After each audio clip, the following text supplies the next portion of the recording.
One thing the devil cannot stand is mockery, and this is where Grey Hughes is really, really great, because he just takes the mickey and the piss out of some really horrible people. Whereas I just tend to get a bit cranky pants. You know, the primal sin is pride, and you know, these exceptionally swollen egos, they will deflect any intellectual assault. It's just, they just regroup. There's always more shit for them to throw at the wall, right? And they just keep on throwing it and making their little mud huts made out of shit. And it's really good for someone like Grey Hughes to simply make fun of them, because that's what they can't stand the most. But you know, these little mud huts, these little shit huts, they're making their own little village, aren't they? You know, that community, that part of YouTube, that collection of creators and their sycophants, they are the true village of the damned. They really are. So, you know that there's the expression going around that someone started, that Delphi is the village of the damned.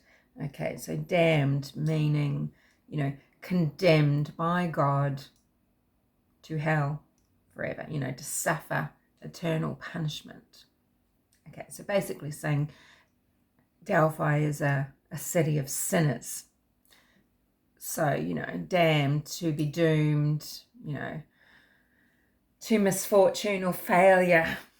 And it means to criticize strongly, maybe. And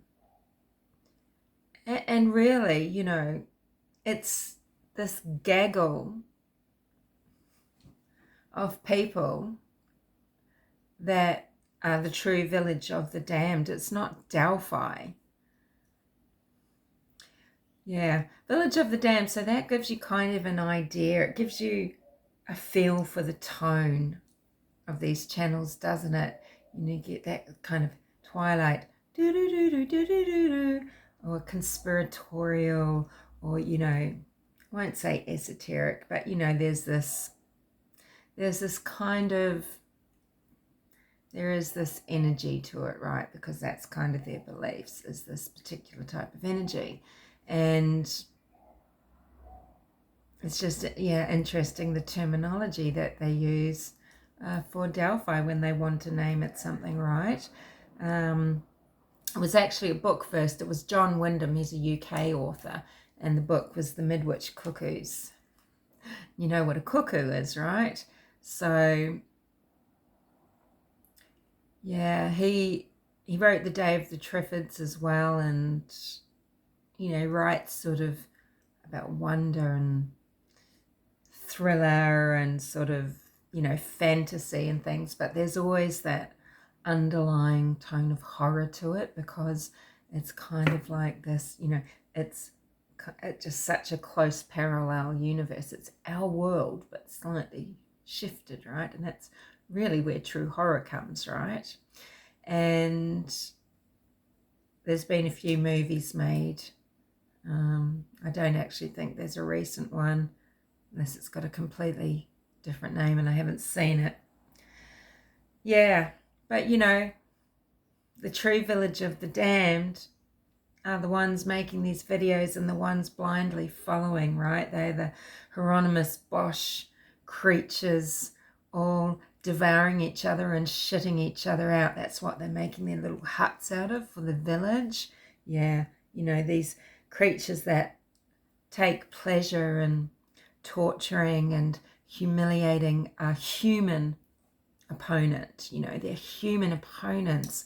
They see the paddies, they see everybody in Delphi, you know, unless it's a secret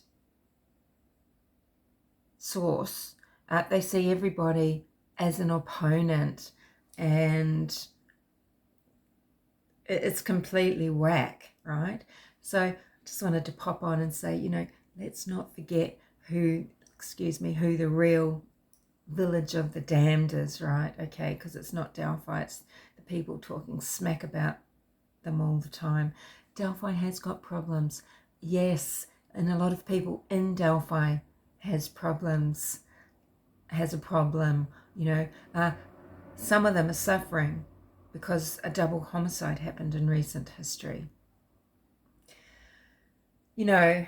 And the thing about Kelsi, I mean, I've been quite open in comments and in videos before that, yeah, sure, she makes me uncomfortable, but I am trying to understand why. And I think I can offer a small explanation, and I'll try and say it in a clear manner. And I'll try and use an example because, you know, I see what people are saying, you know, and there's just these strange things that are said, and you can't believe it sometimes, but, you know, we've got to do the work. We've got to step back and try and piece it together and try and think about things. Sometimes, you know, people are asking questions of Kelsi and demanding that she says something, and that she actually says it, tying everything together for this very lazy person. For example, let's talk about her searching at the bridge a couple of times on that 13th of February. So, okay, so we know there's a picture of Abby. I'm not sure now about this whole social media thing, when and who the Snapchat really was uploaded to. But let's pretend, let's believe for a minute that, look, 2:07 is a time that this image was taken, and it is Abby, and it's Abby standing on the bridge. It's not Abby that's been superimposed from somewhere else standing on the bridge. I mean, people make so much, I haven't got any pockets in my pants, but make so much about bridge guy walking along with his pockets, hands in his pockets. Abby's walking on the bridge with her hands like that. Anyway, so let's just say we trust that, look, 2:07, this image is sent up to the cloud, you know, or whatever happens with the Snapchat, put in people's drop boxes. I don't know. It's on Snap. I don't know. Snap. I don't know. But, you know, hey, a snap is sent to whomever was selected it to go to, right? So this could be a little private group. This could have been a selection of friends and family. Could have been, you know, Kelsi and a couple of Libby's friends, and I don't know who else has Snap, right? Snapchat. And then we know at 2:13, let's just say we know at 2:13, so that's 6 minutes. We know how long it takes for someone to walk across the bridge, and actually, depending on the lighting, the light glaring at you, the shadow, you might not see them until they're sort of 200 meters on the bridge. And then you might decide you don't want to cross over and have to pass them. You might wait. And 6 minutes is time for someone to walk up to you from 2:07 to 2:13. Okay, so this picture's been taken. Anywho, besides that picture, Kelsi's dropped the girls off at the bridge, at the trails. She knows Libby. She knows Libby wants to go to the high bridge. She knows Libby will walk across the high bridge. So when Kelsi goes to look for Libby, the first thing she does, you know, Derek German didn't first go there. He should have. He should have first gone there. He should have walked over the bridge. Okay? What if he had done that? I think maybe the purple perpetrators were already gone, but perhaps he might have heard something. I don't know. But anyway, he should have gone to see if they'd fallen off the bridge. I've talked about that. That's not what this conversation is about. Please stay on track, humanimal. So Kelsi goes to the bridge, and she also crosses the bridge because she knows Libby's going to cross that bridge. many rivers to cross. And so she goes down the hill and she goes onto the private drive, and she doesn't go to the south, she doesn't go right, she goes left, which is to go, and turns east. It goes, wraps under the bridge, and she goes toward Anna Williams' home along that private driveway, looking for the girls. And I do believe, yes, she was with Cody Patty, wasn't she, this time? Okay, and then later she also returns to the bridge and they're crossing the bridge. Now at that time, they know about the Snapchat for sure. And the reason they're looking there again is because they've seen that 207 Snapchat, maybe the 213 Snapchat, right? But at the time, the first time, even if Kelsi had seen the Snapchat of Abby, the 213 one, I mean, maybe someone had seen the footage by then, I don't know, in the cloud, we can't be sure, right? But even if, now I'm lost because I muddled that up with the 213 not having been sent anywhere. I didn't really mean that. Let's wind it back. So earlier she would have gone there anyway, and then later they're definitely going there because they've seen the picture. Now people will say to Kelsi things like, so did you go to the bridge and look because you'd seen the picture of Abby? And she might say, well, she, I knew she was going to the bridge and I knew she'd want to cross it. And then later she might be asked the question again, and they're talking about this. She might be talking about the search time. See, the thing is about Kelsi, it is a bit frustrating. She doesn't clarify. She doesn't reiterate things. And then she'll say, well, because we'd seen the picture of Abby, so we were at the bridge. And she's thinking about the second time. And remember, this is a time of great trauma for her as well. The whole thing must be just an explosion of, it must be dynamite and blackness, right? And, so people go, she said because of the pic, and then the picture, and she didn't say it before, and this becomes this whole thing, right? When, another person answering it might restate everything again, and Kelsi doesn't do it, and then she kind of gets tripped up, and then she goes, I'm not sure, I'll check. People call her out on it. You do the work. This is the thing. We've got to do the work. We owe it to this person, okay, to be a little more, a little more generous, a little more human. So I'm not explaining this well, but I know what I mean. I know what I mean, right? She doesn't reiterate in the way that someone like, say, for example, I might, if I were feeling in a calm state, and which might be, well, when we first went there, I knew regardless of anything, Libby was going to the bridge, and I knew regardless she would cross it. So it's a little bit irrelevant if, I don't think I was going there because of the photo. I just at this time can't remember if I'd seen it. I might have seen it, but would have been going regardless. And then later in the night, we'd definitely seen it, and therefore we were there because of the picture. She doesn't state things like that, and she's probably so, because she's not coming from the position of that person listening to me is judge, jury, and executioner, and I'm on the witness stand, and I need to state this right, okay? I hope I've made that sort of clear without wanking on too much, right?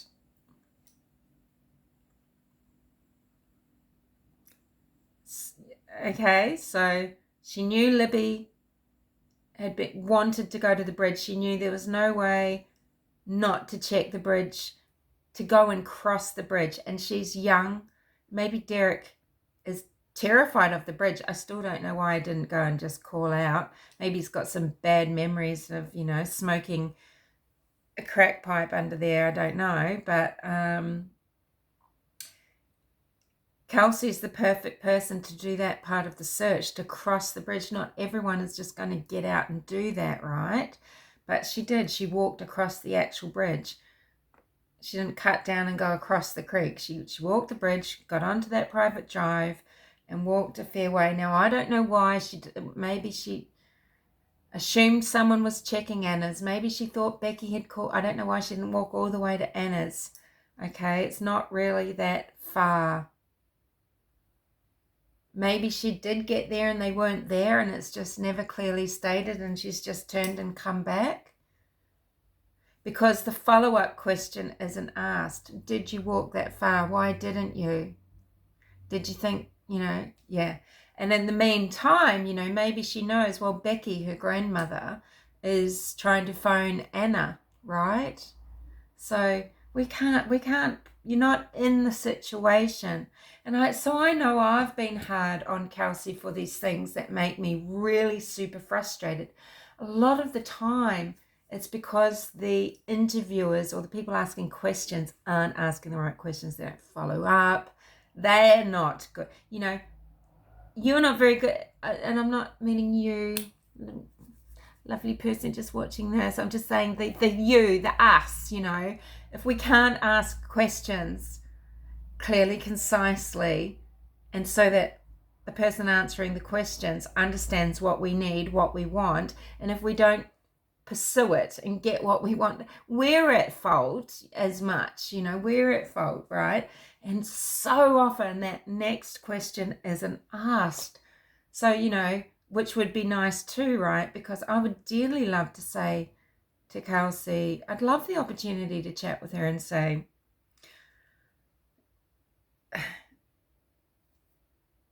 I mean, not that it's any of our business to try and get inside the minds or, what was going through the minds of these poor people in this really intense situation, but we do want to understand it. We want to understand the decisions. I mean, maybe all you need to do to understand these decisions is just to blow up to implode your brain with fear or with confusion, remember too, at sort of 5:30, just as it's getting dark, people they're not out looking for dead girls. They're out there looking for girls that what are they up to? There's that little bit of, this is a little bit surreal, but I'm just keeping it on the level. I'm keeping cool because, look, they're going to be with their friends. They're just being these very naughty girls. Oh, God, I'm going to give them the biggest hug though, but they are making me so angry because why are they frightening us like this? They know better, and there's that mix of fear and just, look, it's got to be all right. You are not imagining they are slain on the other bank of Deer Creek, okay? They weren't looking like that. So there's all these, miscommunications and assumptions. And I don't think it's the 17-year-old girl that our vitriol for whatever might have been seemed right or wrong at the time. I don't think that's where it needs to be aimed, okay? So, look, I need to promise to be better. I'm often writing in a comment, yeah, that seems weird, but but because communicate, here I am, pot, kettle, black, odd communication that isn't clear, it does, I don't like it. I like to know. I need everything painted out to me. What's the word? I need everything complete and plain and black and white, and I need it pointed out. It's not that I can't guess, but I don't want to guess later. I don't want to have those constant, and then those feelings of confusion, hurt, or shame, or I can't explain it, but so I think that maybe that's something to do with it. And the communication style, we've got to think why the communication style is, well, she's not approaching everything like she's on the stand and just making it clear for every fucking Tom, Dick and Harry who wants to come at her. We need to do a little bit of the work. Yes, there are some odd things. No one is ever denying that some things, well, we just don't understand because we don't have all the information. And that is the bottom line. And everyone is doing this about every aspect of this case. They're doing it about why Mayor Shane Evans was only called at 7. Well, that's when it escalated to calling in people like the fire department. So, I don't know. 2 girls that might just be at a friend's house, you call the mayor? Since when? There are I'm sure there's protocols. Can you imagine? It doesn't matter if it's the city of Delphi or if it's the city of Toronto, there's procedures and there's common sense and there's reason. Yeah. So anyway, yeah. What do you think? What do you think about the village of the damned and who that village really is and where it's being built? And yeah, it's not a place I want to live. It's not Delphi, Indiana, although, yeah, we know they've got their problems. We know that Indiana is invaded with, it's got corruption. Like many places, there is corruption in Indiana. And yes, there is the current event of the hour is, that arrests are being made to do with CSAM. This is a good thing. Yeah.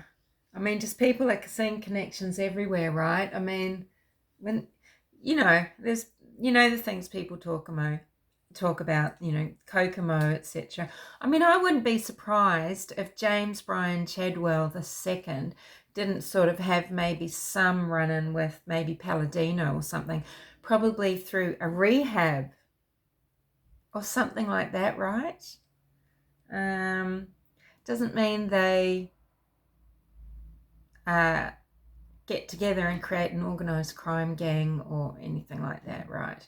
But yeah, there's, just because things are exposed somewhere doesn't mean it's happening everywhere, and it doesn't mean that that place is pure evil. I just think that is really, really sad. I think that is a really awful way of looking at something. I don't know, are people after the reward money? I don't even think it's that, because I feel like I nearly think like if they think it's something that can't be solved or won't be solved, they're never going to get called on this shit, because it can always just be an open-ended thing, right? So let's just say tomorrow, this is why we need an arrest, right? This is one of the strong reasons why we need an arrest for the Delphi murders, because that's the truth. There you go. Or, well, let's say an arrest, charges, court, conviction, beyond reasonable doubt, of someone, whomever, stranger, neighbor. It's the only thing that's going to put all this bullshit to bed, right? Maybe then it will just still remain another Watts Island with, oh no, he's a patsy. There's other people involved. He was only, yeah. Anyway, all right, well, I will see you when I see you.